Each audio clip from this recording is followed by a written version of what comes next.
Bonjour et bienvenue sur cette chaîne YouTube qui va s'intéresser au sujet des religions, des religieux, des pratiquants, mais d'une manière un petit peu originale, puisqu'on va s'y intéresser par un biais qui est celui du scepticisme et de la science. Alors, je crois que ce n'est pas très disponible sur YouTube, c'est-à-dire qu'on va prendre les données acquises de la science, on va les décortiquer, on va essayer de les comprendre ensemble pour avoir un regard peut-être plus apaisé, plus froid, sur ce phénomène très chaud dans nos sociétés qui est la religion et la pratique des religions. Et je suis persuadé que ça peut vraiment et vous intéresser, mais surtout vraiment vous surprendre. Parce que les données sont relativement nombreuses, relativement variées dans le domaine de la psychologie, de la psychiatrie, de l'anthropologie, de la sociologie, et elles amènent la personne qui prend connaissance de ces données acquises de la science à avoir un petit peu moins je dirais, d'émotions paroxystiques concernant ces sujets qui, encore une fois, et c'est légitime, sont très sensibles dans nos sociétés. Comme vous le savez, de manière générale, plus on comprend un phénomène, moins on a peur, plus on comprend quelque chose, moins nos émotions sont paroxystiques à ce sujet.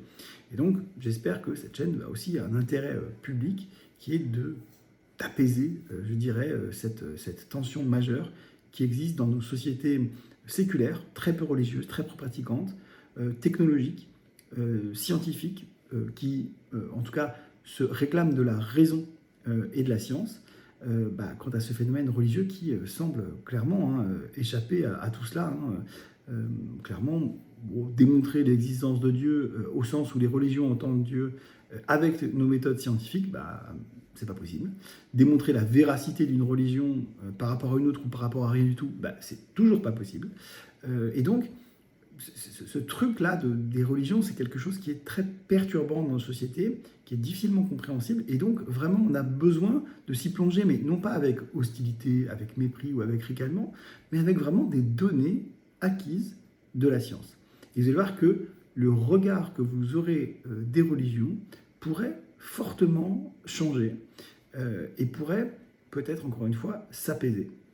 Écoutez, j'espère que ça va vous intéresser. On a déjà 2 vidéos sur la chaîne au moment de son lancement. Une première sur le sujet sensible et épineux de la circoncision. Et on va essayer de regarder froidement ce sujet-là, voilà, de manière très chirurgicale, c'est le cas de le dire, et voir un petit peu quelles sont les données acquises de la science à ce sujet. Et je crois que ça va vous étonner. Mais aussi une vidéo sur l'espérance de vie des personnes pratiquant une religion. Y a-t-il une différence avec ceux qui n'en pratiquent pas? Et vous allez voir, la réponse est oui, et elle va vous étonner.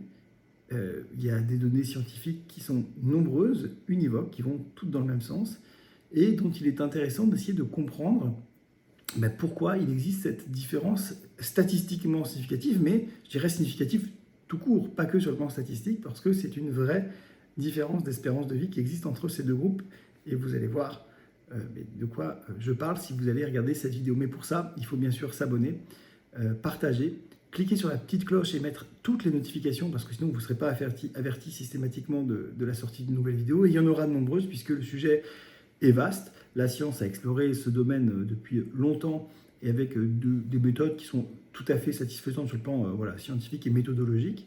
Alors évidemment, il y a des méthodologies qui ne peuvent pas ou difficilement être appliquées à ce domaine-là, qui est un domaine quand même relativement qualitatif, mais il y a des études quantitatives, je vous le dis, sur la circoncision par exemple, sur l'espérance de vie. Mais de manière générale, les méthodes utilisées sont vraiment sérieuses et on ne peut pas, je dirais, dire que les scientifiques, psychiatres, psychologues, sociologues, ethnologues qui produisent de la science à ce sujet ne font pas de la vraie science. L'exigence scientifique est présente. Les revues scientifiques qui publient ce type d'articles sont des revues très sérieuses, reconnues par leurs pairs. Et donc vraiment, pour ceux qui sont parmi vous les plus sceptiques, les plus exigeants en termes de méthodologie, rassurez-vous, on présentera les articles, on expliquera leurs forces et leurs faiblesses, quand il y a besoin, parce que, encore une fois, quand les données acquises de la science sont tout à fait univoques, ce n'est pas forcément nécessaire, mais quand c'est des sujets qui sont un peu plus subtils, donc les données sont partiellement contradictoires, et c'est pas si souvent que ça, vous allez voir, eh bien, on rentrera vraiment dans les détails de la méthodologie des études. Voilà, écoutez, j'espère que ça vous aura intéressé. Encore une fois, partagez, abonnez-vous, cliquez sur la cloche, toutes les notifications. Et donc moi je vous dis à très bientôt dans ces prochaines vidéos qui sont déjà disponibles. Bye.